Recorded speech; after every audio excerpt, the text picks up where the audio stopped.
In this tutorial, we'll be looking at the global EQ. So to access it from the software, you have to click this particular spanner icon. And then you choose global EQ from the menu on the left over here. So by default, it is on. Your board is using the global EQ to modify the signal chain or the output of whatever that you've done to your patch that you are playing with currently. So what a global EQ helps you to do is, some people have guitars that have a lot of bass in them. Others have guitars that have a lot of high end, like as in high frequencies in them. So the global EQ is like a solution that you can use to balance a few things here and there. So when you look at the global EQ, you realize it has some features which I'm going to go over. So you realize you can add like it has a volume that you can use to balance whether you want it to increase or it will just want it to maintain like its initial position. So by default it is 50, and then when you double click the numbers, you can use that to modify a few things, but some of them are not editable on double click. So stuff like what you see in the frequency row, whatever that you see in the gain row, and then the Q row. So you realize we have a low cut and then a high cut. Then we have up to 4 bands that we can modify. So you realize we have 1, 2, 3, 4. These are like the options Valeton gives you.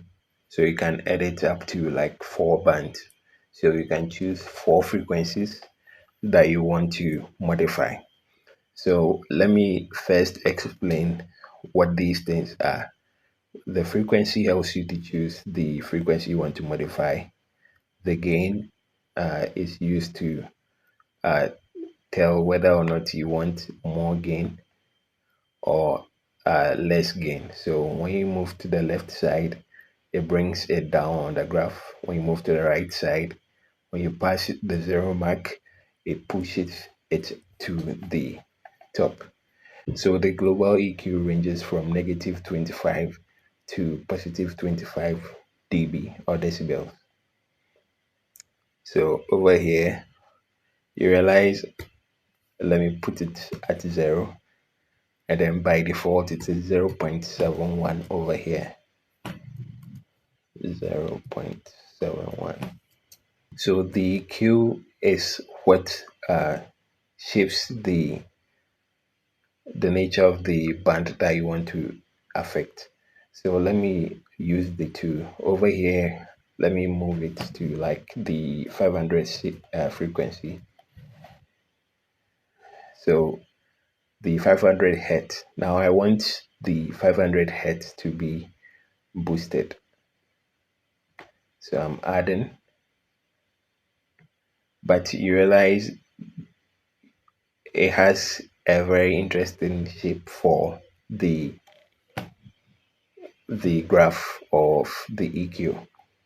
So supposing I just want to increase only the 500 hertz without necessarily affecting anything that ranges between 77 hertz and then 500 hertz. I can use the Q to shape the nature of the or let me say the band that we are affecting. So I can do this. You realize when I move it to the right, it changes the shape of the EQ or the band that we are trying to affect. So you realize after putting it at negative 0, sorry, at 0.1, you realize the shape of the EQ looks very, very funny. But this is just a demonstration for you to get exactly how the Q works. So if let's say you are with a guitar that has a particular frequency that you want to cut out. For example, sometimes acoustic guitars, when you are recording live, sometimes there's this noise that comes between, like, I think it ranges from 300 to like 400 hertz. If you want to cut that out, this is just an example. You can just set it to, like, let's say 400 over here. You realize the number 2 moved. So I just want to cut that, only that, and then maintain the rest. So this is just like a very basic explanation of how the global EQ works. So 0.71, and then I'll put the gain to 0, and then I'll have it as like flat. So now I'm just going to play something with this flat signal, and then I'll just modify it to something else, and then I'll play that as well, and then we'll hear how the global EQ can shape our patches or your tone or your guitar signal.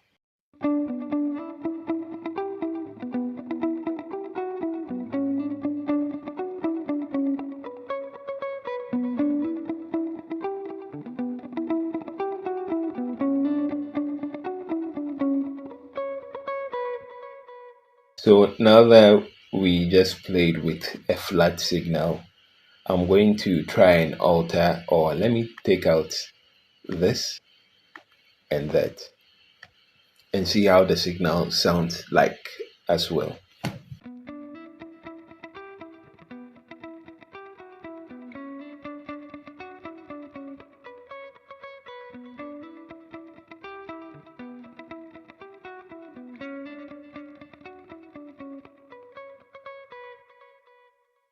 So basically, that's the application, some of the applications of your global EQ. Like I said, some guitars have a lot of high end, others have a lot of low end, some have it balanced, others don't. So you can just make do with whatever that you feel will work for you. And also, this doesn't only apply to guitar. Sometimes you get to a live scenario and then you realize the location or the speakers or the monitors you are playing through have a lot of like high end in there. You can just use the high cut to cut this, the high end, and then if it has a lot of low end, you can cut some of it off, and then you'll be good to go. So thanks for watching. Don't forget to hit the subscribe button. See you next time.